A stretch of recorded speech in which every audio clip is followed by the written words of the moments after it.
Surprise, Auburn adds another stud to their 2024 class. In a world full of podcasts, he's the undisputed heavyweight champion of hot takes, an Auburn sports homer, master of the book, and message board legend. Get your buttons buttoned and your hats flattened because the Top Button Podcast is about to kick off. And you don't want to miss your courtside seat. Now, here's your host, Charlie Five. Yes, sir. We're back. It's episode 39 of the Top Button Podcast, and I'm your host, Charlie Five, and we're going to get after it this morning. You had a great, big commitment late at night. Last night, you wake up to a surprise.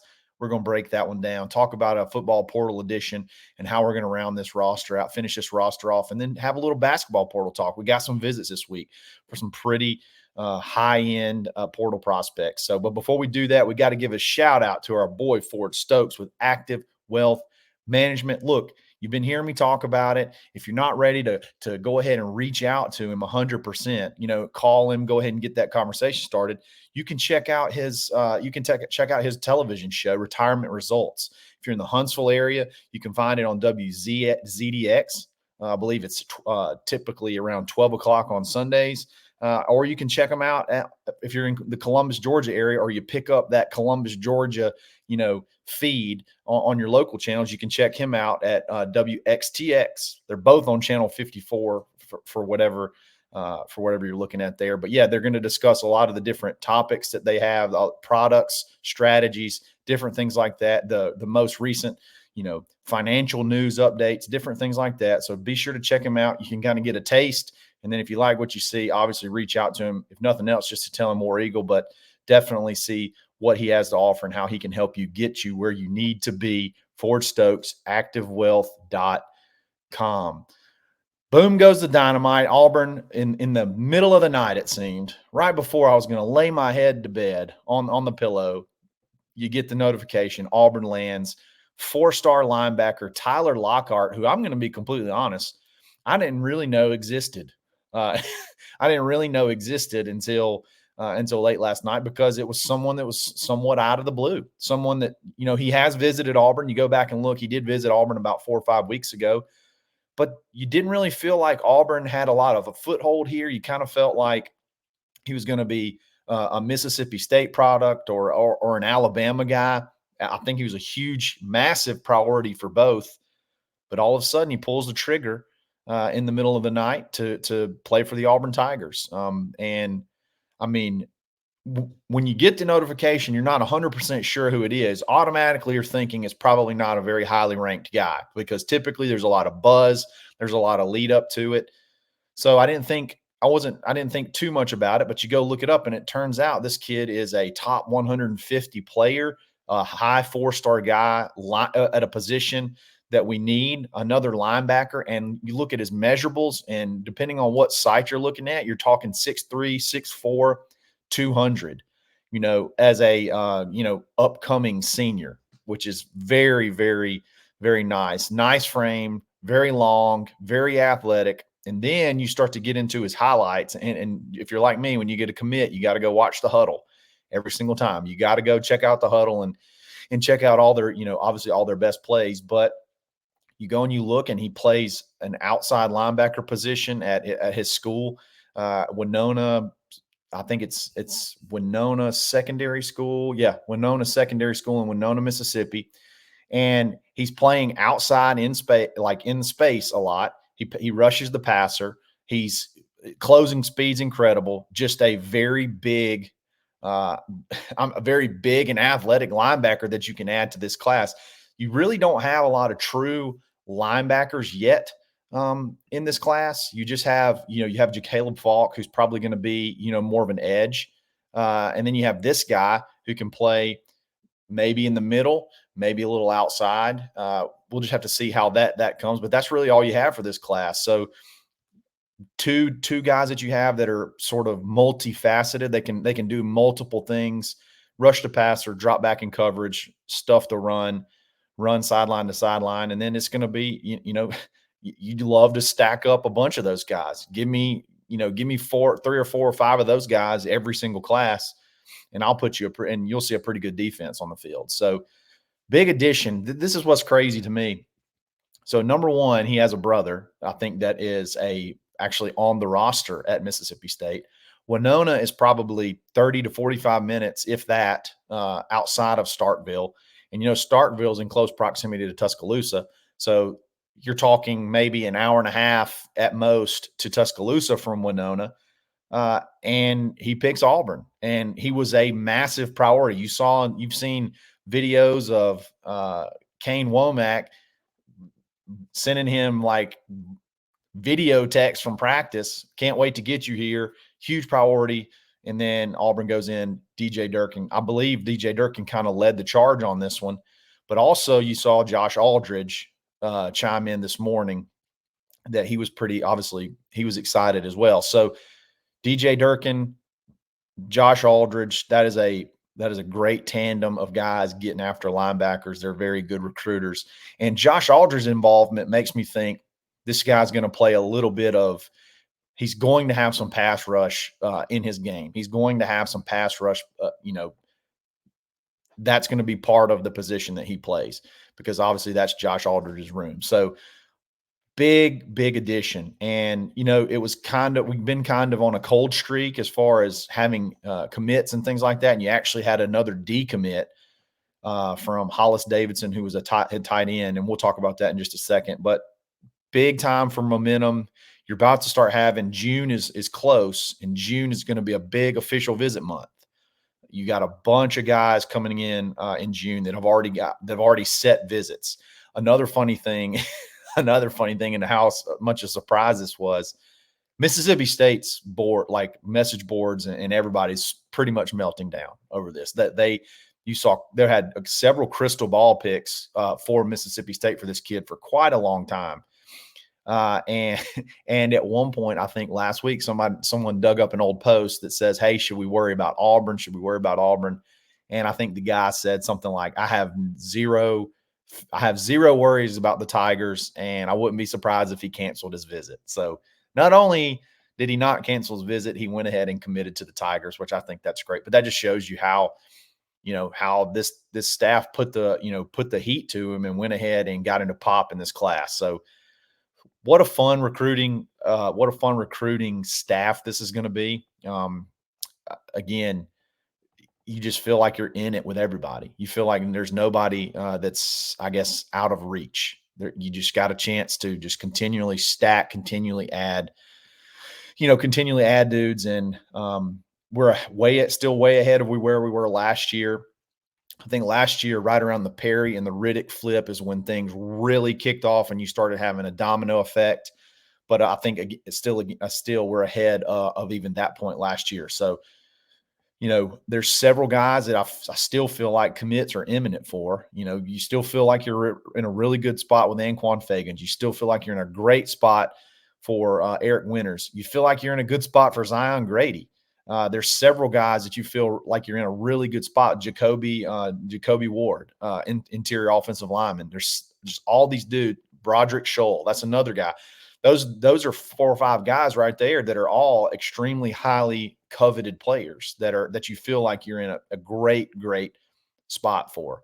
And then, you had Caleb Cunningham, who was fired up about this commitment as well. He's a 5-star receiver from Mississippi.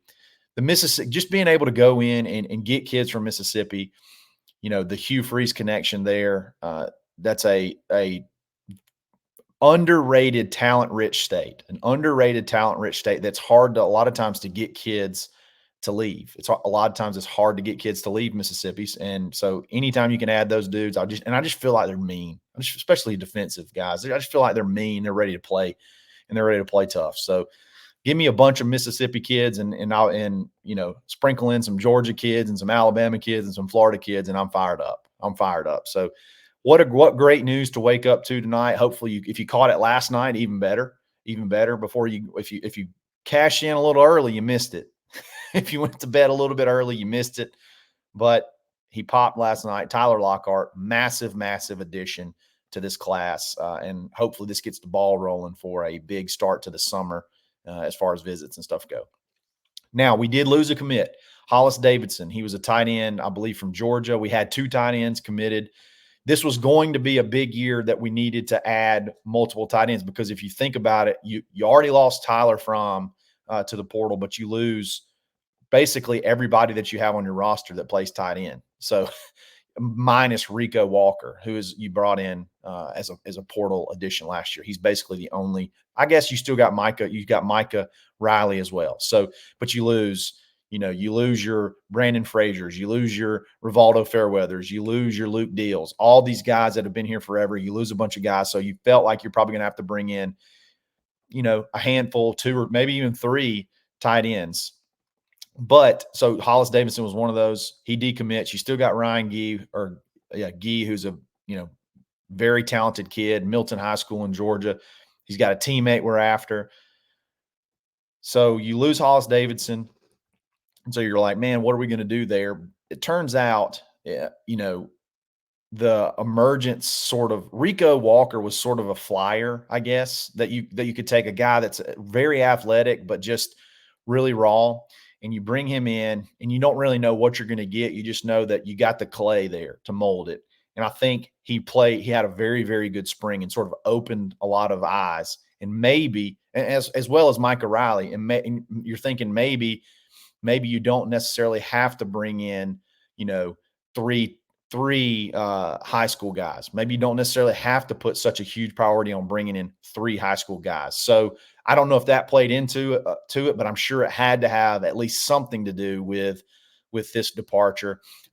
So we'll see what happens with Hollis Davidson. But I mean, Auburn's still after another tight end that they're looking to add, possibly from California, who's going to come in on an official visit. I believe his name's Caleb Edwards. He's a high 4-star freakish tight end that he's actually been here before, and he's I think he's set for an official visit in June as well. So there's a lot of little pieces that you can kind of glean some clues from as far as how that room's going to play out. I don't think this is I loved Hollis's game. I thought he was a really good tight end. He's a little bit more of a dual threat, so to speak. Ryan Gee is not going to be your, 4 or 5 receptions a game type tight end. He's going to be more of your Luke Deal role, your H-back, blocking back. Hollis could do a little bit of both. Caleb Edwards can do it all, and he can line up on the outside and beat you deep as well. So Rico's progression through the spring, I think, has led to a lot of more comfortable, being comfortable, because you kind of roll into next year with Micah Riley and Rico, which is really good. And then you can bring in, at least maybe 2 tight ends to kind of develop, maybe redshirt, maybe play a little bit sparingly and sort of take over in the future. So you lose a commit, Hollis Davidson. Don't think it's a huge blow. Hate to see him go, but you got to see how this rest of the class plays out. Because again, I think you got a really good shot at adding another high 4-star tight end from California. We'll see how that visit goes. But you add Tyler Lockhart, massive guy, surprise, and you jump up to the 4th class in the SEC. You move up a spot as far as recruiting rankings go there.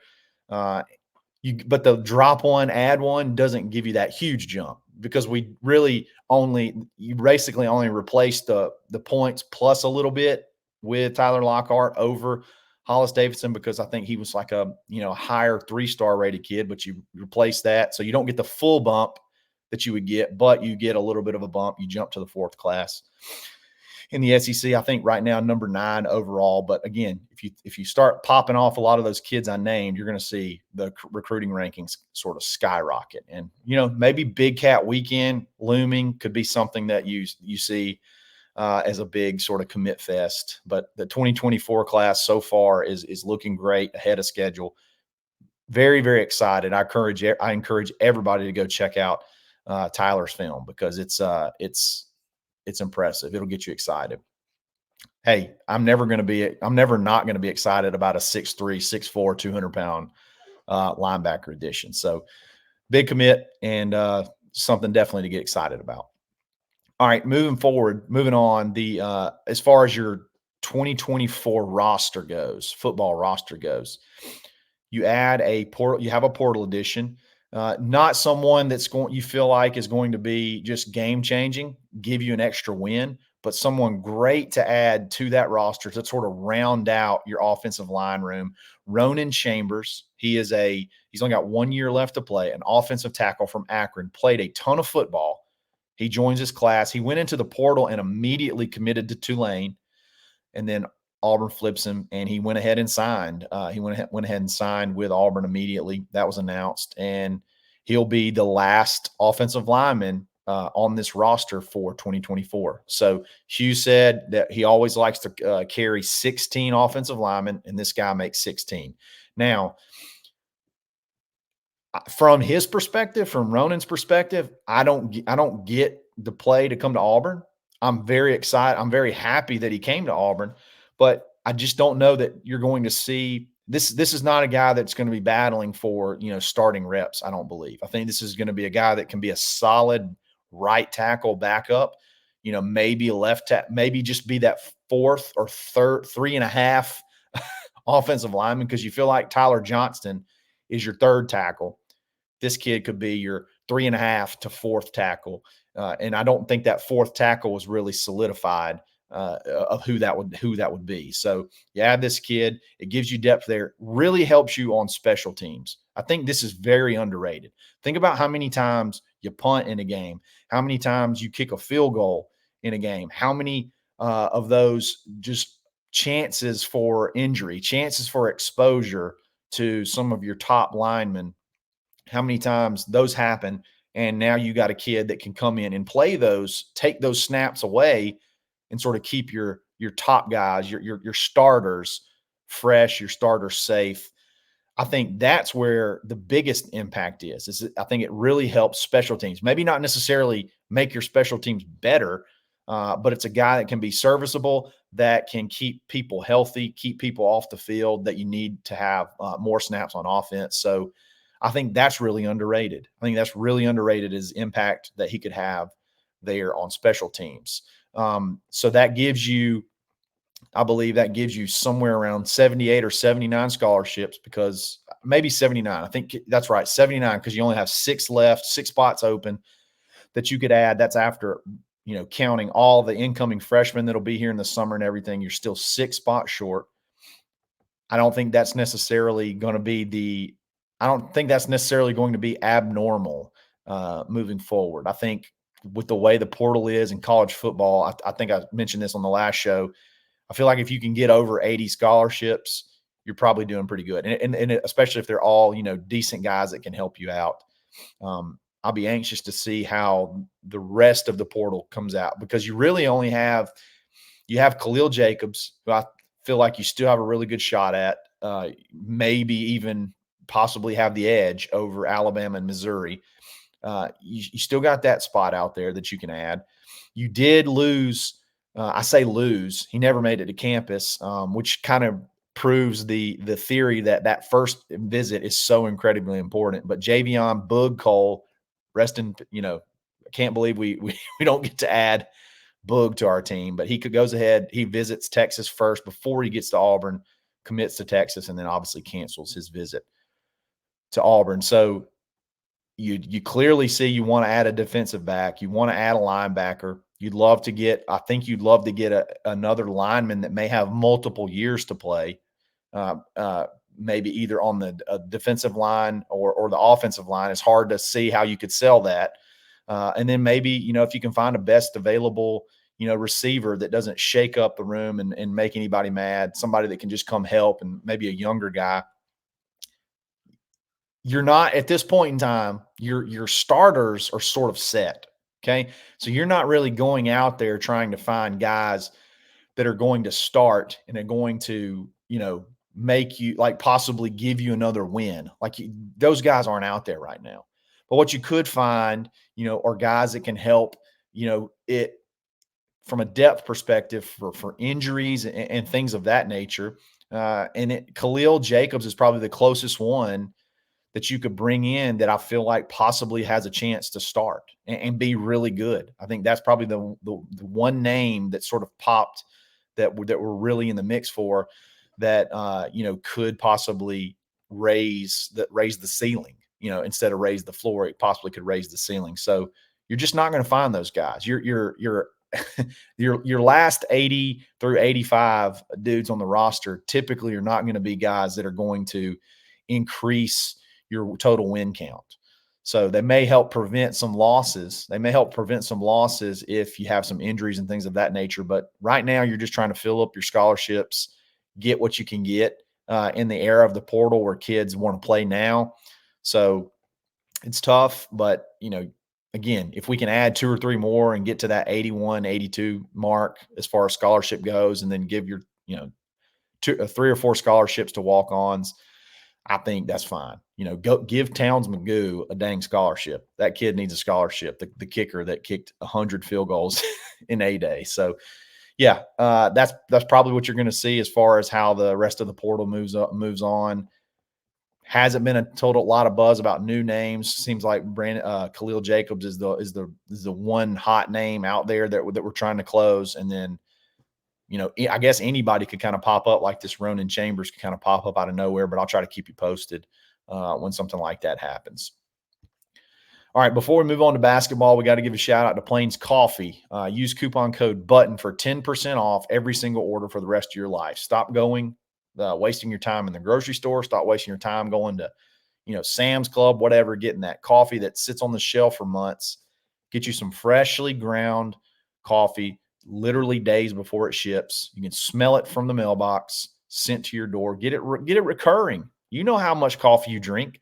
If you go through a bag in a week, man, go ahead and set that thing up to deliver weekly, and you're going to get 10% off every single time. So remember that. Check them out, plainscoffee.com. And if you're not a coffee person, they got teas too. All right, basketball talk. So you had – obviously, your big target for your backup guard was going to be Duke Miles. He commits to Oklahoma. He still hasn't signed, which I see a lot of people talking about that. He hasn't signed. Well, signing doesn't really even mean a ton when they do, because if it's not like high school. In high school, when there's signing day, it's a binding agreement between the player and the school. In other words, if he signs that paper in high school, he has to be either go into the portal to transfer, or he has to be asked to be let out of his letter of intent, be let out of that signing. Really, in the portal, which I think this is one of the big weaknesses of the portal and something that's got to be fixed, is a player can sign a financial agreement with as many schools as he wants. He could go to on every single visit, he could sign a financial aid agreement. And we kind of had one like this. The center, I don't know if you remember, there was a center, I think his name was Ben Davis, from Arizona State. We were really high on. It was right when Hugh got here. He actually signed papers on his visit. But then, that's why you saw a lot of predictions. Like I think Jeffrey Lee put him at 100%, 10 out of 10 confidence, because he signed those papers. We didn't really know that when you sign those papers, it's not 100% binding on the player side. They can sign with a school, and the only thing it does is guarantees that scholarship should that child choose to go to your school. So if Duke Miles has signed, even that really doesn't mean a ton. So even if he has signed, it's not like it's binding until he really enrolls. But it does kind of seem like we've moved on, from him. And I'm not 100% sure that his, the crazy NIL offer that he was put out, that Oklahoma threw out there, I'm not 1,000% sure that thing may be as legit as he think it is, which may be why he's holding off signing, even though the signing is only essentially ceremonial at this point. It's nothing that's binding. So maybe watch out for Duke. But I think basically, based off of moving on and scheduling a visit with another highly rated, very, very talented guard in Jordan Ivy Curry, I don't know that the Duke Miles thing, even if he really wanted to, would be something that could happen. So I've seen that talk. Again, I obviously you can't 100% close the door on it, but I'm not 1,000% sure that, even if, I don't think it's significant. Let's just say that. I don't think it's very significant that he hasn't signed, because even if he has signed, there's nothing binding. So I'm not all the way there that's an option moving forward, even if, like I said, even though he hasn't signed. So the big reason why I don't think that's an option is because of the official visit scheduled with Jordan Ivy Curry. I made the joke on Locked On Auburn as Steph Curry's cousin, and obviously I have no idea if that's true, and more than likely it's not true, but he shoots like Steph Curry. Shoots threes at a very high clip, and he has for essentially every year that he's played college basketball. Great from the line, a lot of points, big time score. This is the most significant thing to me. And I mentioned this on Locked On Auburn, but I'm going to mention it again in case you missed it.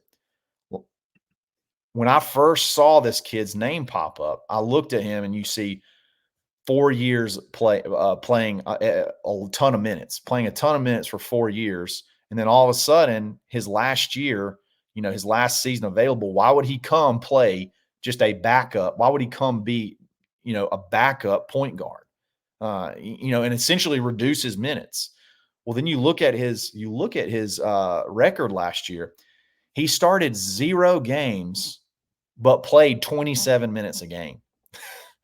So he has no issue coming off the bench. And another thing is, he didn't just play point guard. He played shooting guard. He played small forward. He did a little bit of everything when it comes to recruiting. When it comes to basketball, he played all 3 of those guard positions. And I think at his size, at 6'3", that gives him the flexibility, even at Auburn, that he could possibly play backup point guard for 5 or 6 minutes a game. Go play the shooting guard for, 5 or 6 minutes a game. Go play the small forward 5 or 6 minutes a game. Now you're talking, you're getting up towards that 20 to 20 plus minute plateau in the SEC on a team that could possibly make a run for back-to-back SEC, championships, or maybe even make you better for March when you get into tournament time. So again, I think this is one that's interesting to watch. I'm sold on this kid. I'm 100% sold on this kid, to the point where it's going to hurt my feelings. It's going to hurt my feelings if we don't land him. I think he is a perfect addition, and I think that's why you're seeing, Auburn, not 100% devastated that the Duke Miles thing, didn't work out like you did. You find a guy that's okay with coming off the bench. And when he does come off the bench, he can still play, he can still score, and he can score from, a lot of different ways. So Jordan Ivy Curry, I think he's going to be here on Thursday. We'll kind of see if we can get a sneak peek on how the visit's going. He's either going to be here Wednesday or Thursday. So we'll see how that goes, but that's a very interesting prospect. And typically when you get a visit, it's serious. It's serious. And I think, it is the last visit though. So we got to dodge a lot of bullets between Wake Forest and UCF up until then. A visit's great, but the last visit in the era of the portal, it makes you nervous, because you could have a, Javion Boog-Cole situation where UCF or Wake Forest may be more desperate to have a kid like this, and they could possibly end it. So, but I think he wants to hear out Auburn, see the plan that they have for him. I just love the flexibility of having another 6'3" guard that can play multiple positions and shoot the three, man. Can you run? Can you shoot the three? And again, he's also a pretty good defensive player too, so we'll have to see how that plays out, but I like the idea of adding this kid as your last guard, and you can sort of platoon it from those 1 through 3 positions. You can kind of platoon, and a lot of those dudes are interchangeable, intermixable. So that'll be a fun one to watch. So Jordan Ivy Curry, be on the watch for how that visit goes. Another one that Auburn's working to land a visit for, and supposedly a visit's sort of been committed to, but it hasn't been scheduled yet. One of the most intriguing guys to enter the portal, and a guy that may have, he has at least 2 years to play at Auburn. If he's not so good that he could make the draft next year. But from right down the road, Akor, I think that's how you pronounce his name. It's so nice you have to say it twice. A power forward from Samford. If you remember in the NCAA tournament, Samford gave Kansas all they wanted, and this guy gave Kansas all they wanted. 23 points, 6'9", 227, and shoots 43% from three. And we're not talking about just going hitting just a handful of threes on the year, and then that ends up being, that ends up being his, percentage, how that percentage works out. Like, he didn't just hit 4 of 10, that's not what it is. He hit 27 threes last year, 27 of 62 for 43% from three. Give me that. If you got a power forward that can pop out and shoot, 1 or 2 threes a game, and he's going to hit one of them, at least, you would think, a very good chance to hit at least one of them. Like, that's big. That gives you all the spacing that you need.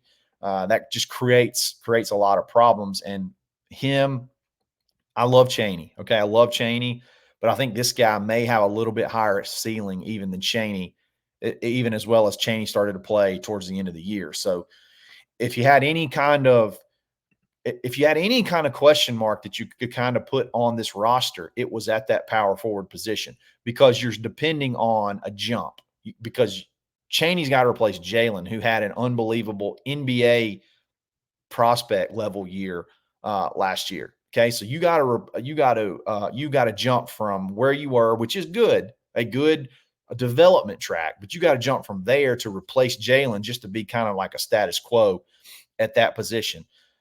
I think this guy has a little bit more of an opportunity to fill that void right away.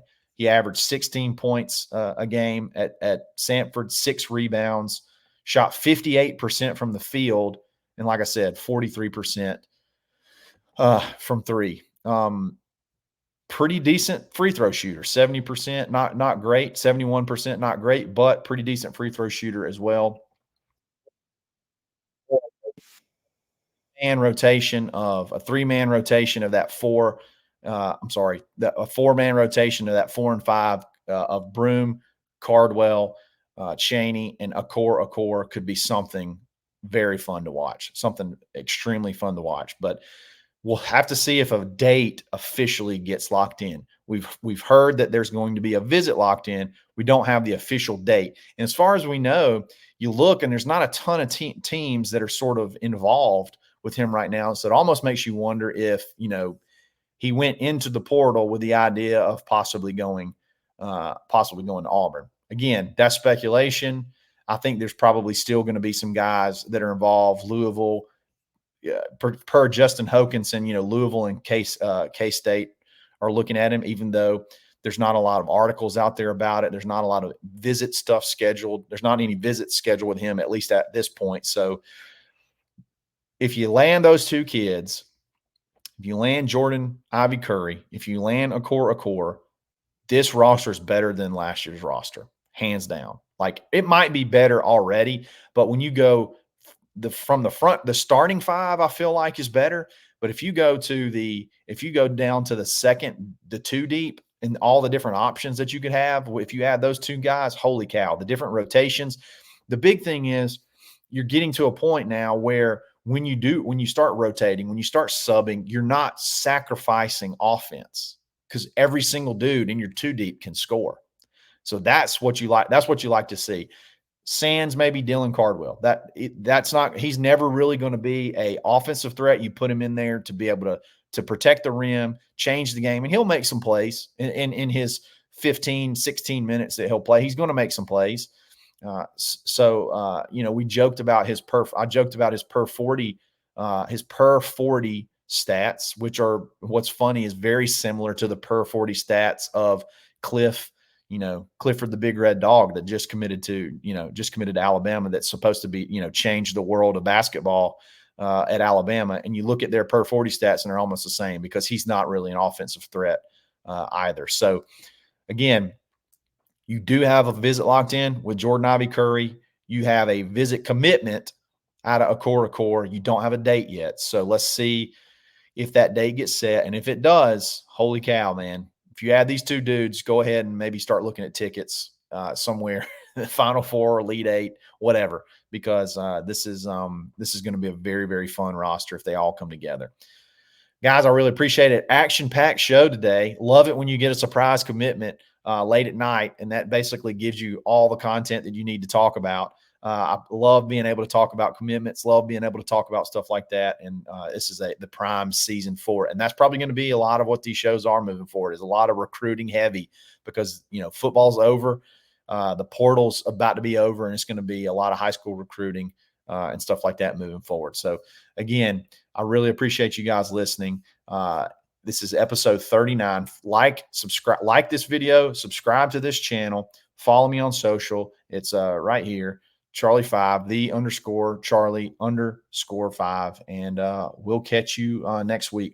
Next week. We'll catch you on Thursday and see what pops up. So you never know. You could have another surprise commitment. But again, thanks for listening. Episode 39 of the Top Button Podcast. Stay buttoned. Thanks for listening, and drive home safely.